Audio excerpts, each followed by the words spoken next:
자, 안녕하세요. 네, 안녕하세요. 예. 여러분들 안녕하십니까? 오늘은 특별히 우리 코로나 바이러스 때문에 여러 가지 어려운 가운데 있는데 변호사님, 성동현 변호사님을 모시고 임대료를 못 냈을 경우, 개인의 경우와 사업체의 경우 어떻게 해야 되는지 우리 전문가를 바쁘신 가운데서 이렇게 모셨습니다. 감사합니다. 네, 예. 불러주셔서 감사합니다. 아이고.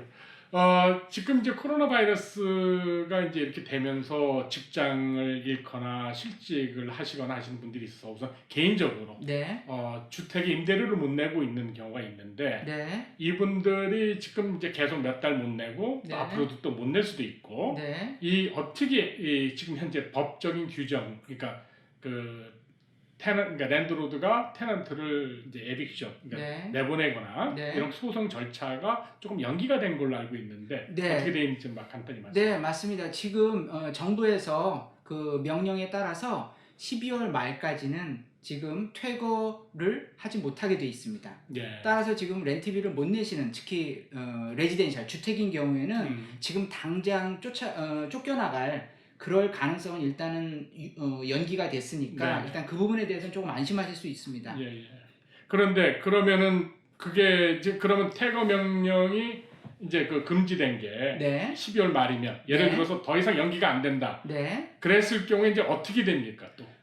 지금 이제 그 부분에 대한 많은 사람들이 걱정을 하고 있는데요. 예. 지금 만약에 더 이상 연기가 안 된다 그러면 아마 랜로드들이 그 테넌트를 그 퇴거하기 위해서 아주 소송이 네. 엄청나게 많은 소송이 시작될 것으로 그렇게 걱정이 됩니다. 예. 지금 뭐 어떤 분들은 뭐 이런 상황이니까 뭐 주거 임대 같은 경우에는 네.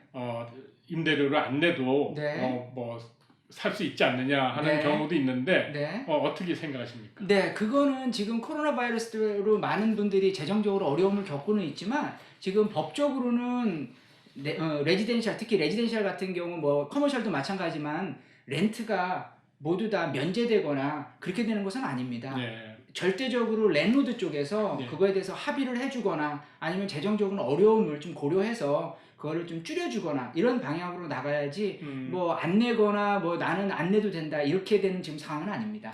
그러면 그 사업을 하시는 네. 상업용 임대는 네. 지금 그렇게 지금 똑같이 일단 그 그러니까 조치를 취하는 것이 연기가 돼 있습니까? 아니면 네. 상업용은 그게 벗어나 있습니까? 네, 상업용도 지금 10월 20일까지는 퇴거 소송하고 포클로저 절차가 질자는 멈추어 있습니다. 그러면 지금 개인은 12월 말까지라 그랬죠. 뉴욕 같은 경우는. 네, 맞습니다. 그러면 거기하고 날짜가 틀리네요. 상업용은. 그렇죠. 레지덴셜 같은 경우에 특히 주택 같은 경우에는 아무래도 더 터넌트들에게 더 조금 더 보호하는 그런 절차가 되어 있는 거고요. 예. 이제 커머셜 같은 경우에는 아무래도 주택 테넌트보다는 좀 보호가 좀 적지만 제 개인적인 생각에는 더 연기가 되지 않나. 지금 너무 상황이 안 좋기 때문에 특히 맨하튼 같은 경우에도 너무 상황이 안 좋아서 그 부분에 대해서는 좀 연기가 되지 않을까 하는 그런 예상을 조심스럽게 해봅니다. 예, 그럼 이제 결론적으로 말씀드리면 일단 임대료 밀린 거는 언젠가는 내야 된다.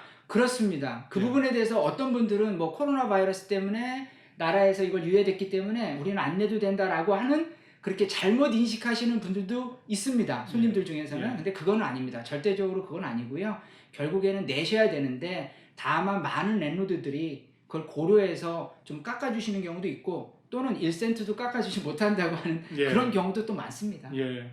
뭐 랜드로드도 입장에서는 또 모게지도 내야 되고 부동산 텍스도 내야 되고 뭐 건물을 관리해야 되니까 그렇죠. 마찬가지 또 상황입니다. 또 마찬가지 상황이 또 똑같이 되는 것 같습니다. 네, 맞습니다. 그러면 이제 임대료가 밀렸어요. 네. 그러면은 그 임대료가 밀려서 이제 어느 일정 기간 네. 이 끝나면 이제 네. 법정 소송이 갈 텐데 네. 그랬을 경우에 이제 개인적인 어떤 그러니까 책임들이 네. 어떻게 그러니까 책임들이 넘어가는지. 네네. 일단은 제일 중요한 것은 리스를 보셔야 되고요. 대부분의 뭐 그 리스가 이제 대부분은 우리 회사로 리스를 받지 않습니까? 네네. 그래서 또 어떤 손님들께서는 나는 회사로 돼 있으니까 아무 책임이 없다. 그냥 문 닫고 나오면 된다라고 잘못 오해하시는 분들도 또 많이 있습니다. 하지만 거의 99% 회사로 리스를 받는다고 하더라도 개인 보증 조항이 다들 들어 있습니다. 예. 그런데 그 또 개인 보증 조항에서도 또 두 가지로 나눌 수 있는데요. 무한 책임, 즉 풀 개런티 조항이 있는 경우가 있고, 또는 유한 책임, 리미티드 개런티, 또는 뭐 많이 말씀하시는 굿가이 개런티라고 많이 부르죠. 굿가이 개런티가 있는 경우도 있습니다. 그러면 지금 그 퍼스널 개런티가 무한 책임으로 들어가는 겁니까?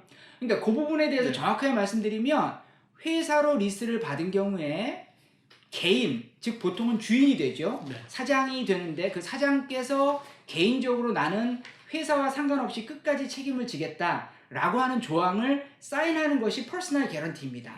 개인 보증입니다. 예, 예. 근데 이제 개인 보증 안에 아까처럼 무한 책임 조항이 있거나 또는 유한 책임 조항이 있거나 이렇게 나누는 거죠. 그게 일반적으로 어떻게 추세가 지금 어떻게 보통 이렇게 변호사님들이 작성해 줄 때 네. 무한 책임, 유한 책임을 어떻게 뭐 특별하게 그러니까 대세 추세가 본인들이 왜냐면 지금 사인하실 때 네. 그냥 리스트 사인하고 대부분 그렇습니다. 이렇게 개런티입니다 하면 하고 사인하고 나서 네. 이제 다시 한번 보니까 퍼스널 개런티가 있는 거죠. 네. 퍼스널 개런티가 있는데 내가 무한 책임을 어디까지 져야 되는지 하는 그 보통 네. 일반적으로 코퍼레이션으로 받을 때 퍼스널 네. 개런티가 어태치 되는데 네. 보통 그 무한 책임으로 많이 사인합니까? 유한 책임으로 국가 개런티나 이런 걸로 많이 사인합니까? 그 경우마다 좀 다릅니다. 뭐 특히 맨하탄 같은 경우에 좀 랜로드가 더 좀 높은 위치에 있을 경우에는 무조건 끝까지 책임을 지라는 무한 책임을 하는 거고요. 그 다음에 또 빈 가게에 들어갈 때는 테넌트들 입장에서 조금 더 협상력이 있는 경우에 내가 새로 비즈니스를 시작하다가 망해서 나가게 되면 내가 끝까지 책임을 질 수는 없지 않느냐 하면서 이제 협상력에 따라서 무한 책임 조항을 사인할지 유한 책임 조항을 사인할지에 좀 다른데 많은 부분들이 뭐 그 부분에 대해서는 뭐 어느 쪽이 더 많다 그렇지는 않고요. 그 지역이나 아니면은 그 랜로드의 위치나 테넌트의 위치에 따라서 조금씩 다릅니다. 그 한 20년 전, 30년 전에 이렇게 사업하시는 분들 보면 코퍼레이션으로 리스를 받으면 그냥 그걸로 받았거든요. 네. 퍼스널 개런티가 없었어요, 대부분. 네. 그래갖고 그냥 뭐 장사 사업 힘들면 네. 코퍼레이션 문 닫고 그냥 나와버리면 됐는데 네. 언제부턴가 거의 한 20년 가까이 전서부터는 이제 퍼스널 개런티 붙여라 뭐 이렇게 하라고 이제 그런 조건들이 좀 많이 생긴 것 같아요. 그래서 그렇죠. 리스를 사인하실 때 코퍼레이션으로 받으실 때 네. 내가 퍼스널 개런티가 어디까지 들어갔는지 네. 꼭 확인하셔야 되는 사항이 중요한 사항 같습니다. 그렇습니다. 나중에라도 사인하시는 경우에 특히 이번 이런 팬데믹 그런 코로나 바이러스 때문에 더더욱이나 이 책임의 소재에 대한 것 때문에 굉장히 민감한 사항이 돼서 요즘 새로 리스를 받으시는 분은 무조건 유한 책임, 굿가이 개런티 아니면 사인 안 하겠다고 그렇게 얘기하시는 분들도 많습니다. 그러면 유한 책임과 무한 책임은 이제 임대를 못 냈을 경우에 그렇죠. 어떻게 책임이 한계가 틀립니까? 일단은 만약에 이제 렌트비를 못 내서 책임을 물을 때는 이제 무한 책임 같은 경우는 예를 들어서 뭐 10년 리스다. 근데 지금 뭐 3년 동안 하고 나서 나머지 7년이 남았다. 물론 뭐 여러 가지 정황이 있지만 이론적으로는 나머지 기간에 대해서도 책임을 져야 됩니다. 그러니까 7년 나머지 기간에 그렇죠. 대해서. 그러니까 굉장히 큰 부담이 되는 거죠. 그렇지만 이제 유한 책임 같은 경우에는 내가 비즈니스가 안 돼서 지금처럼 문을 닫고 나가면 어느 정도, 그러니까 문을 닫고 나가는 때까지만 책임을 지고 그 이후에 대한 렌트 기간에 대해서는 책임을 지지 않는 것입니다. 그러면은 그러니까 내가 가게 문을 닫고 바로 그 달까지입니까? 아니면 뭐 앞으로 어떤 몇 달의 유예 기간을 랜드로드 줘야 됩니까? 무슨 얘기하면 이번 달에 문 닫았다. 네. 그럼 내가 이번 달까지만 책임집니까? 아니면 조금 뭐 한 6, 7개월에 그 앞에 것까지 내가 책임을 져야 됩니까? 자, 그 부분이 되게 민감한 사항인데요. 좋은 질문이시고요. 자, 보통 그런 굿가이 개런티, 유한 책임 조항이 있는 경우에는 그 조건들이 몇 가지 있습니다. 대부분은 미리 노리스를 줘야 됩니다. 랜로드한테 내가 도저히 안 돼서 앞으로 나가겠다. 그러면 이제 랜로드 입장에서도 새 사람을 찾아야 되지 않습니까? 그래서 보통 그 조항에는 3개월 또는 6개월, 길게는 12개월까지도 미리 그러니까 미리 그 통지를 해야 되는 그런 의무가 있습니다. 그러면 국가의 개런티라든가 거기에 다 이 조항이 하나하나 세부적으로 다 들어가 그렇습니다. 있겠네요. 네. 그리고 또 하나 또 중요한 사항은요.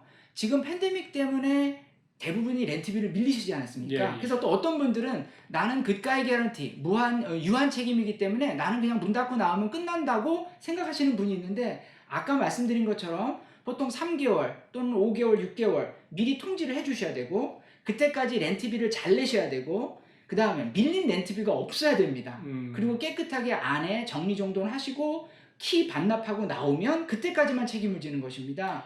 그 이제 조금 얘기가 좀 돌아가서 네, 사업을 하다가 랜드로드하고 합의를 봤어요. 네, 오케이 이제 다 국가 개런티를 해서 네. 다음 달에 나가라 네. 했을 때 네, 보통 그냥 문 닫고 나오시거든요. 네, 근데 나중에 보면은 뭐 사업체 문 닫은 걸 증명해라. 네. 뭐 이런 것들이 이제 증명이 없죠. 그래서 네, 랜드로드하고 어떤 뭘 서류를 확인을 해야 되는 게 원칙 아닙니까? 네, 보통 그래서 이제 리스를 반납하는 서렌더 어그리먼트 또는 터미네이션 오브 리스가 종료됐다는 것을 서로 사인을 합니다. 그러니까 지금 말씀하시는 것도 중요한 사항인데요. 랜로드와 일단은 합의를 하시는 게 좋습니다. 그리고 또 어떤 분들은 지금 자기가 가지고 있는 것이 유한 책임 조항, 굿가이 개런티인데 밀린 게 5개월을 못 내고 그 다음에 앞으로 뭐 6개월을 미리 노리스를 줘야 되고 그 다음에 이런 거 하기 위해서 내가 돈이 없다. 그래서 나는 유한 책임 그 조항을 이용할 수 없기 때문에 그냥 문 닫고 나오겠다.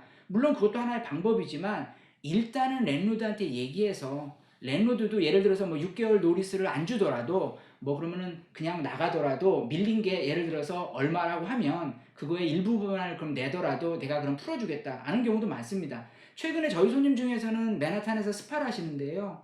한 4만 불 이상 밀리신 분이 계세요. 네. 근데 랜로드한테 얘기해서 지금 상황 설명하고 그 다음에 잘 마무리 짓고 나오는데 8천 불로 그냥 끝내고 나왔습니다. 뭐 좋은 돈 많고 좋은 랜드로드네. 예, 그렇죠. 그런 경우에는 뭐 랜로드 입장에서도 위치도 좋고 뭐 여러 가지 재정 상황도 괜찮고 이렇기 때문에 그냥 나가면 자기는 딴 사람한테 렌트를 주면 그렇게 큰 손해가 나지 않을 거라고 생각해서 아마 그렇게 좀 좋은 조건으로 합의가 된 것 같습니다. 네.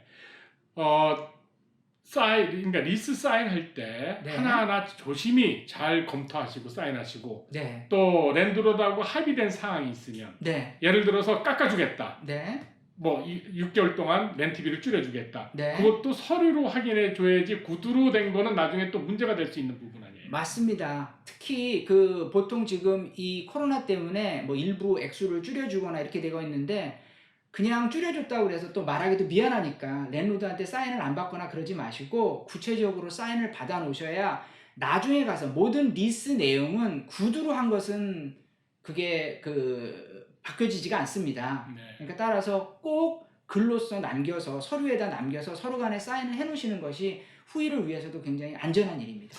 오케이. 마지막으로 이제 랜드로드하고도 합의를 하려고 했는데 안 됐어요. 네, 그래서 이제 난 털고 나온다. 네, 마음대로 해라. 네. 그랬을 경우에 이제 어떻게 개인 재산이라든가 그런 쪽에 어떻게 프로텍션하는 방법이 있습니까? 네, 지금 말씀하시는 거는 일단 랜로드가 끝까지 합의를 안 보고 밀린 돈이 예를 들어서 6만 불이라면 6만 불 끝까지 쫓아가겠다. 그 말씀이신 거고요. 네네. 만약에 그렇게 되면 이제 보통 민사소송으로 개인에게 끝까지 일반 돈을 빌리셔서 못 갚는 것과 똑같은 채권 관계가 됩니다. 예, 예. 이제 그런 경우에는 일단은 판결문이 나오게 되면 무엇보다도 이제 소극적으로는 본인 재산을 딴 것으로 옮겨 놓으시는 게 왜냐하면 없으면 뺏길 수가 없으니까요. 예. 예를 들어서 은행 계좌에 있는 개인 은행 계좌에 있는 돈을 자기 이름에서 이렇게 빼놓는 것 또는 집 같은 경우에는 집에 이제 담보가 걸릴 수 있습니다. 판결문이 나오면 예. 그렇기 때문에 집에서도 보통 디드라고 그러죠. 집문서에서 그 채무를 갖게 된 그 리테넌트가 이름을 빼놓는 것.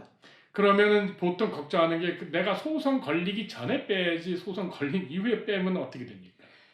그 부분에 대해서는 좀 애매한데요. 네. 사실은 소송이 되기 전에 하는 것이 제일 정당하고 제일 좋은 방법입니다. 하지만 소송이 시작됐다고 하더라도 그렇게 빼놨다 하는 경우에는 어쨌든 간에 상대방에서 즉 랜로드 쪽에서 채권이 있는 쪽에서 그 부분을 다 증리를 이렇게 뭐라 그럴까요? 그 증거를 가지고 이게 우리가 의도를 가지고 빼돌렸다는 걸 하게 되는데 그렇게 되면 아무래도 우리 채권자 입장에서도 그거를 보여주기가 쉽지 않습니다. 그래서 이제 영어로 버든 오브 프루프가 yes 맞습니다. 예 맞습니다.